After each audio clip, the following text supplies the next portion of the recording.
Mr. Speaker, most of the discussion today dealt with the need for welfare reform, of which there's not a whole lot of disagreement. But I was rather shocked at how superficial, in many ways, the discussion about welfare reform today has been. Illegitimate children and the problem of drug addiction and the very serious crime problem that we face as a nation are not the causes of poverty and are not the causes of the need for welfare. Rather, to a large degree, it is the reverse, the opposite, that is true. In many respects, our country is becoming a poorer and poorer nation. And not to talk about the causes of poverty, the loss of millions of good-paying manufacturing jobs, the decline in the wages that our working people are receiving, the growth of low-wage jobs, not to talk about that reality when we talk about welfare is absolutely absurd. Mr. Speaker, between 1979 and 1992, the number of full-time workers earning wages under the poverty line increased from 12 to 18%. 18% of our workers now are earning poverty wages. Between 1990 and 1992, half of the women in the United States who found full-time jobs were earning the poverty wage. Mr. Sanders, would you be willing to engage in a debate on precisely this point? I'll tell you what, we have only 35 minutes and we've got 4 of us here. I would really love to do that, and if we could agree to do it sometime later this week or next week, I really would love to do that. But we've got 4 people here tonight. We don't have Rush Limbaugh and G. Gordon Liddy, so if we could have the opportunity to get our message out tonight. You've got the Washington Post. Pardon me? You've got the Washington Post. Oh, I think not. I think not. But I thank you. Would love to do it. Really would. All right. Thank you. In terms of welfare, not to understand that the $4.25 minimum wage today is virtually a starvation wage, which forces people into welfare, is not to understand the reality of what's going on in America today. Minimum wage today is 26% lower in purchasing power than it was in 1970. If we are serious, it seems to me, about welfare reform, then we must begin to talk about a real jobs program which rebuilds America. There is an enormous amount of work that could be done. We can take people off of welfare, put them to work rebuilding America, but we're not hearing that discussion from our Republican friends.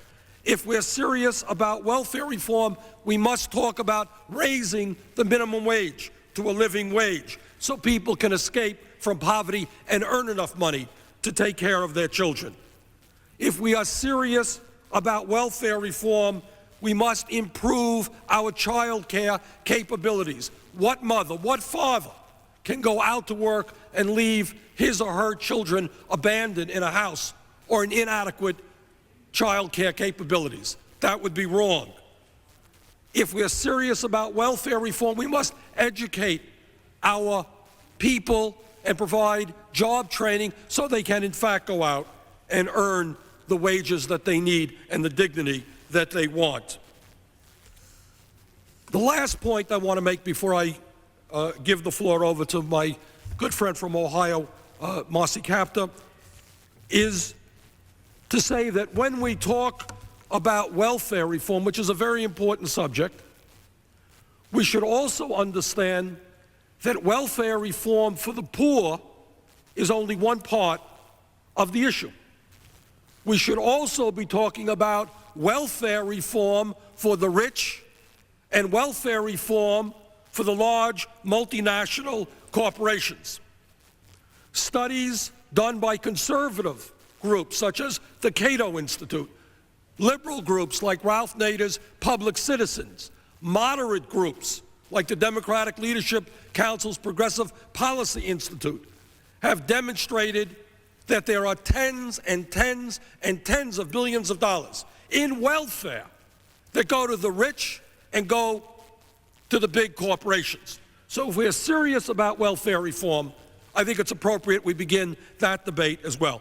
I'm now happy to introduce my good friend from Ohio, Marcy Kaptur. I want to thank Congressman Sanders for your refreshing point of view, and as the only independent member of the House of Representatives, for the extra effort that you put into trying to look behind the curtain and see what's really going on in important programs like the welfare program, which is so much in need of reform. What I liked about the deal bill that was before us today was it absolutely linked work with welfare reform, and it provided mechanisms to move people into at least reading the want ads, having job conferences, trying to get the skills right away, the minute that the bill went into effect. Under the Republican version that I guess we will vote on Friday, you don't even have to read the want ads for 2 years.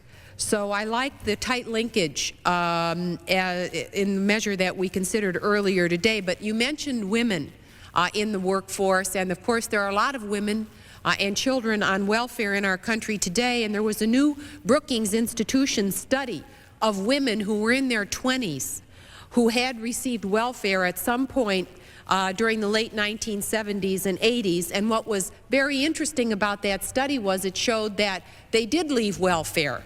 Two-thirds of the people do, but the women earned a median wage of about $5.20 an hour. That's too little to pull a family of 3 above the poverty line, even with full-time work.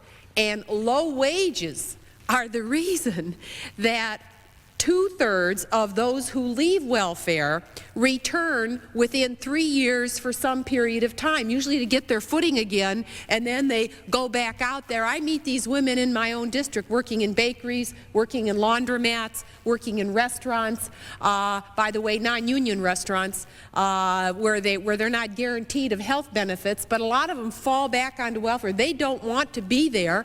I'm sure there are loafers on every program, and we have problems with family structure in this country, but let's recognize that for many people, and half the people in my district on welfare work.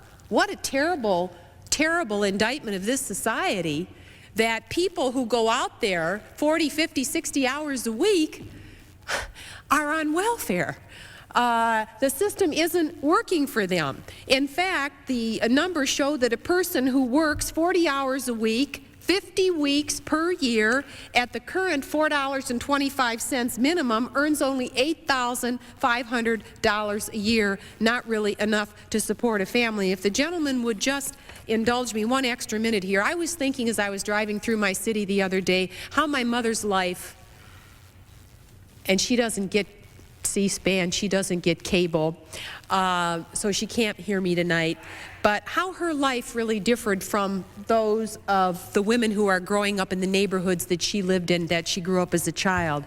And the big difference is that the jobs that were there that she could walk to, because no family was more poor than my mother's family poor. Champion Spark Plug is no longer in Toledo. Chase Bag, that was right up the street where my aunt worked, closed its doors, moved offshore. The glove factory that my cousin worked at isn't there anymore. Dana Corporation moved 3,500 jobs to Mexico and out of our city. Bostwick Braun, Dura Corporation, Swift and Armor, all the bicycle manufacturing capacity of the country was moved to Taiwan. When you think about what's happened, the people that are, it isn't easy for them to find good-paying jobs. And I yield back to the gentleman. Jump in and say, not to understand that reality, and when we discuss welfare reform, is totally absurd. If I might, we've been joined by the gentleman from Louisiana, and it's an interesting night because we have somebody from the Midwest, somebody from the South. Mr. Becerra is from California, and I'm from Vermont, so I think it should be a good discussion. Mr. Fields, would you like to join the discussion? I thank the gentleman from Vermont for yielding, and I just wanted to echo some of the sentiments of my colleagues about the need to create jobs and the need to improve the minimum wage. We have people who wake up every morning, as each of you know, and they go to work every day, and at the end of the day, they're still poor. And it's not because they're lazy, but it's simply because we need to raise the minimum wage. And we have members of this Congress who have the gall to walk into this august body making $560 a day and then tell people who make $680 a month that they don't deserve a minimum wage increase, and then say we need to get people off of welfare and we need to put people on payrolls. And if we really want to put people on payrolls, I mean, do you gentlemen realize that on last week we took 600,000 or 1.2 million young people off of the payrolls?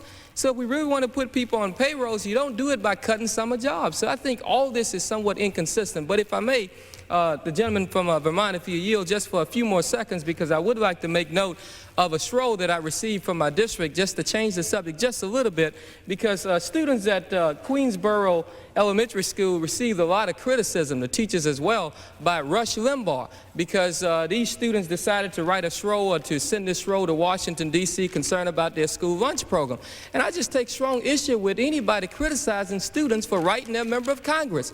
If the gentleman, Rush Limbaugh, that low-income fellow who has a hard time feeding himself, is that the fellow? I don't think you've missed a meal the last time I checked. Makes $25 million a year, I believe. Is that no question about the same it. fellow? Okay. If not more. Yeah. And the problem that I have with that, the kids have a right to be concerned about their school nutrition program, because the fact of the matter is, if you look at the Republican proposal, there's no nutritional standards in the school school nutrition program. Not only that, 20% of their money can be used for other purposes. So I want to thank the gentleman for yielding, and I want to thank these kids and all the teachers for writing these very, very distinguished letters to their member of Congress. Okay. I don't control the time. The gentleman from Vermont controls Excuse me. It's my time. Gentleman from California, Mr. Becerra, did you want to join the discussion? Yes, I would. I thank the gentleman from Vermont, not only for yielding, but for also scheduling the special order and giving all of us an opportunity to discuss further some of the aspects of this whole debate that we're going through on the contract on America. I'm glad I can join my colleagues, Ms. Captur and Mr. Fields, on this particular debate, because it's very interesting. We're now at a point where we're discussing so-called welfare reform, and what we find in the bill before us, H.R. 4 on the floor, it's the version, sort of a pseudo version of what was in the contract on America. What we find is that the Republicans claim that they're going to save about $66 billion through this welfare reform package, yet they're not going to cut school lunches, they're not going to cut daycare. Somehow they're going to save without making cuts, they say, but we know in fact that they will cut. But perhaps the most egregious aspect of these cuts is not just that they go after kids, not that just that some of these cuts that they're making overall go after elderly, not that they go after the disabled, but the use of these cuts. We had yesterday debated on the floor of this House a particular amendment that was supposed to be technical. It was a change that was made, and I know the cameras can't pick this up for our colleagues to see, but I want to read what that amendment said. And this is what we had a spot. It said, page 393, strike line 4, and all that follows through line 7. Page 393, strike line 5, strike technical, quote, unquote, technical amendment. That line, what that line did was it changed what the bill said, which required that monies that would be cut and therefore be available for deficit reduction would no longer be earmarked for deficit reduction, but instead could be used for things like financing tax cuts. Which tax cuts? Well, we know the capital gains tax cut is being proposed under the Republicans' contract on America, and they need about $200 billion to pay for these tax cuts. So all of a sudden we're finding that welfare reform, which is being used by the Republicans to save monies by cutting children's programs, school lunch, by cutting disabled programs, by cutting programs for the elderly, are going to be used no longer for deficit reduction, as much as you may not have liked all those cuts, but now they're available to be used for tax cuts. And as the gentleman from Vermont has indicated, most of these tax cuts will go to the wealthiest Americans earning more than $200,000. If I might, next week, I believe the tax bill will be coming before the House, and last week, the House Ways and Means Committee, as I understand it, passed a provision. This is hard to believe, especially for people or those real deficit hawks who are concerned about the large deficit, that would repeal the minimal corporate tax. Now, some people may remember that in the early 1980s, when the large corporations in America were writing tax law in this country. What we had is the outrage of huge multi-billion-dollar corporations like General Electric, AT&T, DuPont, wealthy, powerful corporations who were paying in the early 1980s zero in taxes. Zero in taxes. Well, the embarrassment became so deep that finally in 1986, a minimal corporate tax was passed that said corporations, even with all your good lawyers, if you can go through all the loopholes that you have pulled into the system and you pay nothing in taxes, there's got to be a minimal tax. Recently, last week, the House Ways and Means Committee proposed to do away with that minimal tax. But I know that there is another aspect of corporate welfare that has interested Ms. Capta very, very much, and that is the bailout of Mexico. And maybe in terms of the discussion that we're having now, in which last week we cut back, the Republicans voted to cut back on fuel assistance for 5 million Americans, cut back on the WIC program, cut back on senior citizen housing. Now tell us, perhaps, how could we find $20 billion, not just the Republican problem, by the way, how can we find $20 billion to bail out Mexico? Ms. Capta? Well, I'm glad you asked that question, Congressman Sanders, because it's just another one of those Washington miracles that happens without a vote of Congress. As hard as we've tried to get the Speaker of this House to bring a bill on the floor to allow us to stop disbursements of additional dollars to Mexico, he will not bring up that bill because he was a partner to the decisions that were made by the Clinton administration. Let's be fair. This was bipartisan leadership. Yeah, about 6 Caucasian men made this decision for 250 million people. And we effectively, the other 432 members of this body, had nothing to say about it. And it's amazing to me how few people are even raising their voices. And yet, $5 billion's out the door, another $15 billion's ready to go, and who knows how much more, because 3 banks in Mexico collapsed a week and a half ago. They're having difficulty refinancing their Teso Bono offerings, and yet our government could find $20 billion basically to give to Mexico so she could pay her Wall Street creditors, the speculators who were earning 66% interest on bonds that they had bought. They should have eaten their losses as they ate their earnings over the last 5 years, but they have a special call at the Treasury of the people of the United States, and yet the people from my district, 25,000 of them who got their heating assistance cut, they had no special call in Washington. No Washington miracle happened for them. For those millions of kids that won't get a summer job, there was no Washington miracle for them. If I might interrupt, Mr. Fields, from Louisiana, what does it look like when kids are going to see cutbacks in nutrition programs and $20 billion is spent bailing out Mexico? What do people in Louisiana? It's quite hard to go home and explain to kids in Louisiana who won't have a summer job this summer if this proposal passes the Senate and signed by the President of the United States of America. It is very difficult to stand up in a town hall meeting and tell a parent of a kid who will not have a summer job that we just sent $20 billion, a guaranteed $20 billion to Mexico.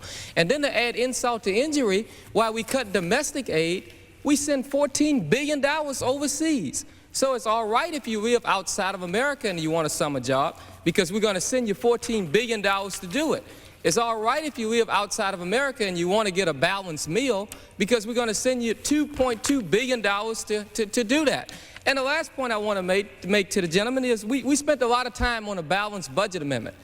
We should be spending some time on a balanced meal amendment, because under this proposal that will pass this House tomorrow, there's no standard, no national standard whatsoever. Yes, you got a group looking at it, talking about what should be done in the future, but there's no national standard, and I think that's an insult to the children of our country. Thank you. Mr. Becerra, what does it look like to the people in California? Let me tell you that I have a chart here that I'd like to go through a bit with all of my colleagues here, because I think it makes a very interesting point. We find that in the contract on America, we have those who gain and those who lose. And although I think the writing may be a little bit difficult to read from a distance, what we're talking about is, in terms of those who gain $200 billion, well, if you happen to earn more than $75,000 a year, $94 billion of the $200 billion you can expect to go to you, that group of people. And of course, if you earn over $200,000 a year, you find you get the lion's share of that money. Those between $50,000 and $75,000 in income get $51 billion. You start to go to those of $40,000 to $50,000 income, $24 billion. Incomes of $30,000 to $40,000, you get $22 billion of the $200 billion. Incomes of $20,000 to $30,000, you're going to get about $13 billion out of the entire $200 billion pot. And of course, if you earn less than $20,000, you'll get about $5 billion. So when you look at the average American family, incomes probably below $50,000, you see that you get less than a third of all the benefits of these tax cuts that are being proposed in the Contract on America. If that's not bad enough, then let's take a look at who pays. $24 billion is paid for by poor families with children, mostly through the cuts that we're hearing about in the welfare bill that we have, H.R. 4. $2 billion is being taken from abused and neglected children programs. $19 billion is being taken from food stamp recipients. $12 billion is being taken from kids who lose school lunches, child care, and WIC. $21 billion is taken from legal aliens, and I want to mention something here. These are individuals who have every right to be in this country, ultimately will become U.S. citizens once they achieve 5 years in this country. They are law-abiding. They pay every single tax that a citizen must pay. They even serve in our armed services defending this country in time of war. So they are law-abiding. They provide every single kind of tax that a citizen does, yet they're bearing the brunt of the cost of trying to so-called reform welfare under the Republican welfare reform bill. We're taking $10 billion from Medicare. We're taking $12 billion from silver service pensions, people who have worked, a lot of them in our military. And we're taking $100 billion in spending cuts yet to be identified. That means, in other words, that those who sponsored the Contract on America haven't yet told us where they're getting $100 billion. So clearly, those who gain, if you earn over $100,000, you gain. Those who lose, well, usually if you're middle income or low income, you're going to pay for those tax cuts that are going to go to folks that earn over $100,000 or $200,000. If I could just ask the gentleman a question. Within the last couple of months, there were two very well publicized fundraising events here, I believe, in the nation's capital. On one night, I believe it was about a month ago, the Republican Party raised in one night $11 million. On another occasion, Senator Graham, who was a Republican candidate for their nomination for president, raised, I believe, over $3 million on one night. On another occasion, Speaker Gingrich held a fundraiser for his television network at $50,000 a plate. Now, I find it interesting that the contract with America must have been just an oversight, I'm sure, just by accident. They forgot to put in campaign finance reform. Clearly an oversight. Clearly has nothing to do with what you have just been talking about. In other words, we all understand that this system is dominated by money and big money. When people contribute $11 million in one night, when the wealthiest people in America make those contributions, they're not doing it because they're nice guys. It is an investment. And the investment that they are making is precisely in what Mr. Becerra was talking about a moment ago, tax breaks for the rich. And if the gentleman will yield for a moment, I think we should point out one particular aspect of that third fundraising event that you mentioned, and that's the event where Speaker Newt Gingrich helped raise monies for his television network that has a political slant to it. You forgot to mention that $50,000 a plate dinner was tax deductible. So about a third of the costs of that $50,000 that's contributed for what will ultimately be fairly political activities is being written off by those wealthy individuals. And who pays? Well, obviously the rest of us, middle and low income taxpayers, because somebody has to make up the cost of that subsidy that we're paying the wealthy individuals to take. At the same time as we're talking about defunding public radio and public television. That's correct. Ms. Kafner, the relationship of campaign finance reform and all of this. Well, you know, I was just thinking maybe we could work out a deal for our senior citizens who just got cut off their heating assistance. Maybe we could get them an equal tax cut where they could get a credit, just like those companies got that contributed $50,000, did you say, a plate? But we'll turn it into a new form of tax credit and refund their winter heating assistance to them in the same way. I wonder if Speaker Gingrich would help us amend the tax code in order to help all those seniors across this country who come from northern climates and are going to have a very difficult time paying their bills. It seems to me what's fair is fair, and I don't support that form of backdoor campaign financing, but I would think we might use the same measure for people who are truly in need. Mr. Fields, do many of your constituents spend $50,000 for a dinner? Very few. As a matter of fact, I don't know any right off the bat, any of my constituents would spend that kind of money. But it goes to show you this whole debate is not about helping poor people and make them self-sufficient. It's about taking as much as possible away from the poor and give it to the rich. It's no surprise that 68% of these cuts are coming, laying on the backs of poor people and children. And there's certainly no surprise that the fact that, you know, we got people who live on trust funds who try to tell people on welfare how to live. When they talk about how they want to make people self-sufficient, and then they penalize babies. And they say, well, we're not penalizing babies. This is no surprise to me. I'm sure, certainly it's not no surprise to you, that an infant cannot wake up in the morning and buy milk. An infant just can't do that. And when you take milk away from an infant, you are penalizing the baby. You're not penalizing the mother as much as you're penalizing that infant. If the gentleman will yield further, there's something really strange and perverse about our society when we can have people fly from across the country, if they're wealthy enough, to come lobby members of Congress, go out and have lunch, deduct it because it's a business expense of coming down here, deduct that $50 lunch that they may have, deduct it, and come over here and tell us that we should be cutting school lunch programs for kids while they are writing off as a tax deduction, a business tax deduction, the cost of a lunch they may have had at a very expensive restaurant. And what you find, what we're doing is, a lot of us are standing up and saying, what is going on here? We want to reform welfare. We just voted on a Democratic alternative by some members, more conservative members of the Democratic Caucus, that would have reformed welfare. But what it would have said is, let's make you work. If you're on welfare, it's that transition to get you to work. And let's understand that we have to be realistic. If you've got a daughter or a son and you need to go to work, well, you're going to probably need some daycare. So we're going to help you so you can keep that job by providing you with some daycare, making sure you don't lose your medical benefits, because obviously as soon as you lose those medical benefits and you have some problems with the child getting sick, you're going to drop your job and you're going to get back on welfare. So let's be realistic. Let's reform. But let's make sure in the process of reforming, what we're saying is get to work. If I might, I find really one of the more outrageous outrages of the contract with America is when we talk every single day on the floor of this House.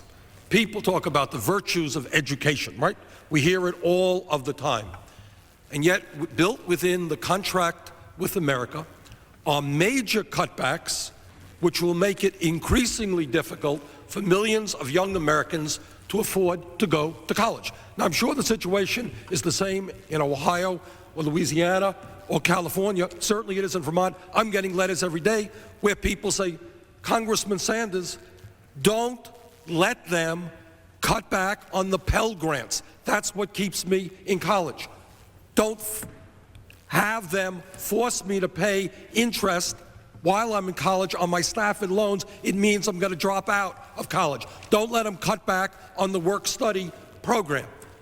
When everybody understands that it is extremely difficult today to earn a good living without a college degree, the short-sightedness and the selfishness of saying to working-class Americans, sorry, we're giving tax breaks to the rich, or maybe we're going to put $50 billion in Star Wars, but for young Americans, I got a letter today. Congressman Sanders, I'm working 2 jobs, taking a full-time load in my college in Vermont. Don't let them cut back. Yet, some people think Star Wars, tax breaks for the rich, are a greater priority. I don't understand that at all. I mean, national service is a prime example, if the gentleman would yield. I mean, national service. I mean, the Republican Party decided to take money away from national service, a program that gives young people an opportunity to earn their way through college, not welfare, but a workfare program, a program where young people go to work every morning and work with civic service organizations and then pay their way through college. Cut it out. Is that real welfare reform? And is that is that what we do for our young people in America? I think not. And I think that's one of the problems we have in this country. It's all about what we do for those who have the most. The fittest shall survive, and the least of these have problems. I think I wanted to just add a comment there on student loans. In the state of Ohio, we literally in the last month and a half have had students arrested. I haven't seen this in a couple generations. Arrested in our capital city of Columbus, concerned about the fact that what you said, Congressman Sanders, that the cost of their loans would be going up even more than they have already gone up, that they would have to be paying interest on their borrowings immediately. And we know that even now, most of the students that graduate in huge debt. Right. And when they graduate, what kind of a job can they go to? A lot of them are going into jobs that are $14,000 a year jobs, and they are shocked, even with a college degree, at how little they earn. I know I have talked to people from Congressman Field's state, women who work on those shrimp operations where they're doing I don't know how many hundreds of those things an hour. They all get carpal tunnel syndrome by the time they're in their mid-30s, and they're making about $3 an hour. Now those are working people, and yet they don't earn a living wage. So whether you're a college graduate in this country loaded up with debt, and the contract says we're going to load you up with more debt and more interest, or whether you're working in a shrimping operation in Louisiana or in a dry cleaner shop in Toledo, Ohio, you can't earn a living wage even if you work 40 hours a week. I would just simply say, and I say this, by the way, as an independent, and it's, in my view, wrong just to blame the Republicans and not to hold Democrats in criticism as well. But I think one thing that has disturbed me very much as we discuss the problems facing this country is that in this recent election in November, when the Republicans took power in both houses, all of 38% of the American people came out to vote. 62% of the people are so turned off by the political system they didn't bother to vote. Most poor people in America, many working people in America, don't vote. So what ends up happening is you have 38% of the people who vote. You have people who contribute huge amounts of money to the political system. They're able to finance candidates of their choice. So you have one whole group is invisible. If you don't vote and you're earning the minimum wage, who do you think is going to care about you? If somebody contributes, they buy a table for $10,000 at the Republican fundraiser, that 10 people will have far more influence over the political process than 20,000 people in Louisiana who are working for minimum wage, or farmers in Vermont who are trying to get by on $10,000 a year. So I would simply hope that we can revitalize the political process. If we increased voter turnout by 20%, this institution would be radically different. The gentleman would yield. And I thank the gentleman for